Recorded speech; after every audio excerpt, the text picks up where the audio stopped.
دوستو یہ اس دور کی کہانی ہے کہ جب اسلامک ہسٹری کی سب سے بڑی سلطنت یعنی سلطنت عثمانیہ کو ختم کر دیا گیا تھا، اور سلطنت کو ختم کرنے کے بعد اس کے سبھی آخری وارثوں کو بھی ان کے ہی ملک یعنی ترکی سے باہر نکال دیا گیا تھا۔ عثمانی خاندان کی کسی فیملی کو فرانس، تو کسی فیملی کو برٹین، تو کسی فیملی کو مصر بھیجا گیا تھا۔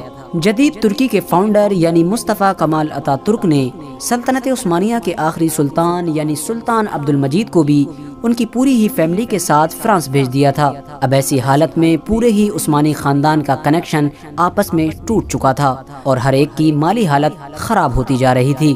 دوستو کیونکہ ہمارے دیش بھارت میں تو پہلے سے ہی سلطنت عثمانیہ کو ختم کرنے کا ویرودھ بڑی تیزی کے ساتھ چل ہی رہا تھا، اور اس پورے پروٹیسٹ کو لیڈ کر رہے تھے مولانا محمد علی جوہر، مولانا محمد شوکت علی اور ساتھ ہی ساتھ گاندھی جی جیسے لوگ۔ ان سبھی لوگوں کی یہ مانگ تھی کہ سلطنت عثمانیہ کو دوبارہ سے قائم کیا جائے، لیکن بدقسمتی سے ان لوگوں کی یہ کوشش ناکام رہی تھی۔ لیکن دوستو جب 1924 میں سلطنت عثمانیہ کے آخری سلطان یعنی سلطان عبد المجید کو ان کے ہی ملک سے نکال دیا گیا اور انہیں ان کی پوری فیملی کے ساتھ فرانس روانہ کر دیا گیا، تو فرانس میں پہنچ کر ان کی مالی حالت بہت کمزور ہو گئی تھی، جس کی وجہ سے وہ اور ان کی فیملی حد سے زیادہ پریشان رہنے لگے تھے۔ عثمانی سلطنت کے آخری سلطان کی یہ حالت دیکھ کر بھارت میں موجود مولانا محمد شوکت علی بہت پریشان ہوئے۔ اب کیونکہ مولانا محمد شوکت علی تو پہلے سے ہی عثمانی سلطنت کی سپورٹ میں بھارت میں بہت زیادہ پردرشن کر چکے تھے، انہوں نے فوراً عثمانی سلطنت کے آخری سلطان یعنی سلطان عبد المجید کو لے کر حیدرآباد کے نظام میر عثمان علی خان سے بات کی اور میر عثمان علی خان سے یہ درخواست کی کہ آپ کو چاہیے آپ فوراً عثمانی سلطنت کے آخری سلطان کی ہر طرح سے مدد کریں۔ حیدرآباد کے نظام میر عثمان علی خان نے مولانا محمد شوکت علی کی اس بات کو بہت سیریس لیا اور فوراً سلطنت عثمانیہ کے آخری سلطان کی ہر طرح سے مدد کی۔ اب دوستو کیونکہ میر عثمان علی خان تو اس دور میں دنیا کے سب سے امیر انسان مانے جاتے تھے، اب بھلا ان کے لیے کسی بھی انسان کی کسی بھی طرح سے مدد کرنا کیا مشکل ہو سکتا تھا۔ انہوں نے نہ صرف فرانس میں موجود آخری سلطان کی فیملی کی مدد کی، بلکہ اس کے ساتھ ساتھ دنیا بھر میں موجود پورے ہی عثمانی خاندان کی مدد کی تھی۔ خاندان کی ہر ایک فیملی کے لیے مہینے پر الگ الگ وظیفہ بھی مقرر کر دیا تھا، جن میں سب سے زیادہ وظیفہ سلطنت کے آخری سلطان یعنی سلطان عبد المجید کے لیے مقرر کیا گیا تھا، اور اس طرح سے حیدرآباد کے نظام اور عثمانی خاندان کے بیچ تعلقات بڑھتے چلے گئے تھے۔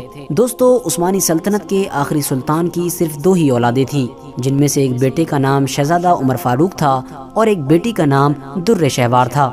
در شہوار 1914 میں پیدا ہوئی تھی، اور جس وقت انہیں ان کے ہی ملک یعنی ترکی سے نکالا گیا تھا اس وقت ان کی بیٹی یعنی در شہوار کی عمر 10 سال تھی۔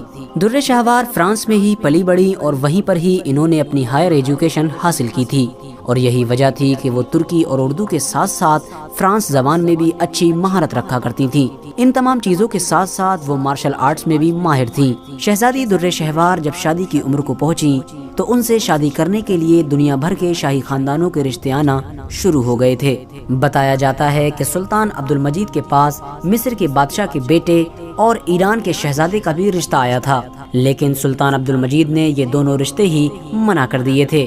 ایسے حالات میں بھی مولانا محمد شوکت علی نے حیدرآباد کے نظام یعنی میر عثمان علی خان سے بات کی اور انہیں یہ مشورہ دیا کہ آپ اپنے بیٹے یعنی اعظم جاں کے لیے سلطان عبد المجید سے ان کی بیٹی کا ہاتھ مانگ لیں۔ لہٰذا میر عثمان علی خان نے ایسا ہی کیا۔ اب بھلا سلطان عبد المجید بھی اس انسان کو کیسے منع کر سکتے تھے کہ جس انسان نے ہر مشکل وقت میں ان کا ساتھ دیا تھا۔ لہٰذا شہزادی در شہوار کا رشتہ حیدرآباد کے نظام میر عثمان علی خان کے بیٹے یعنی اعظم جاں کے ساتھ طے ہو گیا، اور آخرکار 12 نومبر 1931 کو ان دونوں کا نکاح ایک سادہ سی محفل میں کرا دیا گیا تھا۔ اعظم جاں اور شہزادی در شہوار کا نکاح مولانا محمد شوکت علی نے پڑھایا تھا۔ بتایا جاتا ہے کہ اس نکاح میں چند لوگ ہی موجود تھے، جن میں سے کچھ حیدرآباد کے تھے اور کچھ ترکی کے لوگ تھے۔ لیکن دوستو حیرانی کی بات یہ ہے کہ شہزادی در شہوار کا رشتہ حیدرآباد کے نظام کے بیٹے کے ساتھ ہونے کے بعد ہی سلطنت عثمانیہ کے آخری سلطان یعنی سلطان عبد المجید نے اپنے بھائی کی بیٹی یعنی اپنی بھتیجی نیلوفر کا رشتہ بھی حیدرآباد کے نظام میر عثمان علی خان کے دوسرے بیٹے کے ساتھ کر دیا تھا، اور ان کا نکاح بھی فرانس کی اسی محفل میں کرا دیا گیا تھا۔ یعنی اس محفل میں 2 نکاح ایک ساتھ ہوئے تھے۔ اس کے بعد یہ دونوں شاہی جوڑے لگ بھگ 1 مہینے بعد فرانس سے حیدرآباد آئے، جہاں پر ان کا بڑا زوردار استقبال کیا گیا تھا۔ ان دونوں جوڑوں کی شادی کی خوشی میں حیدرآباد ریاست میں 1 دن کی چھٹی کا بھی اعلان کیا گیا تھا۔ دوستو کیونکہ سلطان عبد المجید نے اپنی بیٹی شہزادی در شہوار کو اچھی تربیت کے ساتھ ساتھ اچھی تعلیم بھی دلائی تھی، یہی وجہ تھی کہ شہزادی در شہوار نے حیدرآباد میں آ کر صرف کچھ مہینوں کے اندر ہی حیدرآباد کے لوگوں کا دل جیت لیا تھا۔ شہزادی در شہوار عورتوں کی ایجوکیشن کو حد سے زیادہ بڑھاوا دیا کرتی تھی، یہی وجہ تھی کہ انہوں نے حیدرآباد میں چھوٹی چھوٹی بچیوں کے لیے بہت اچھے اسکول کھلوا دیے تھے۔ شہزادی در شہوار اور اعظم جاہ کی 2 اولادیں ہوئیں، جن میں سے ایک بیٹے کا نام مکرم جاہ اور ایک کا نام مفہم جاہ تھا۔ ان دونوں ہی بیٹوں نے اپنی پڑھائی انگلینڈ میں رہ کر کی۔ بتایا جاتا ہے کہ شہزادی در شہوار عورتوں سے کہا کرتی تھی کہ عورتوں کو کسی کا محتاج نہیں ہونا چاہیے، انہیں خود اپنے پاؤں پر کھڑا ہونا سیکھنا چاہیے۔ شہزادی در شہوار نے حیدرآباد ریاست میں لڑکیوں کے لیے ایک بہت اچھا اور بڑا کالج بھی کھلوایا تھا، جس کا نام باغ جہاں آرا کالج تھا۔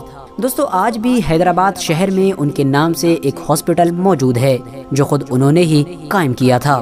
حیدرآباد کے سب سے مشہور ہاسپٹلز میں سے ایک ہاسپٹل یعنی عثمانیہ ہاسپٹل کی بنیاد بھی شہزادی در شہوار نے ہی رکھی تھی۔ اس کے علاوہ انہوں نے خاص بچوں کے لیے در شہوار چلڈرن ہاسپٹل بھی کھولا تھا۔ علی گڑھ مسلم یونیورسٹی میں موجود اجمل خان میڈیکل کالج کی اوپننگ بھی شہزادی در شہوار نے ہی کی تھی۔ اتنا ہی نہیں، انہوں نے 1940 میں حیدرآباد کے سب سے پہلے ایئرپورٹ کی بھی اوپننگ کی تھی۔ دوستو عثمانی سلطنت کی اولاد یعنی شہزادی در شہوار نے اپنی زندگی کا زیادہ تر حصہ حیدرآباد میں ہی گزارا تھا، اور اس کے بعد آخرکار 2006 میں 92 سال کی عمر میں ان کی وفات ہو گئی تھی۔ فی الحال دوستو آج کی اپنی ویڈیو کو ہم یہیں پر ختم کرتے ہیں۔ ویڈیو پسند آنے پر نہ صرف ویڈیو کو لائک کریں بلکہ اپنے فرینڈز کے ساتھ بھی ضرور شیئر کریں، اور اسی طرح کی نالجبل اور ہسٹوریکل ویڈیوز ہمیشہ دیکھنے کے لیے ہمارے اس چینل کو سبسکرائب کر کے ساتھ ہی میں بیل آئیکن کو بھی پریس کر دیں۔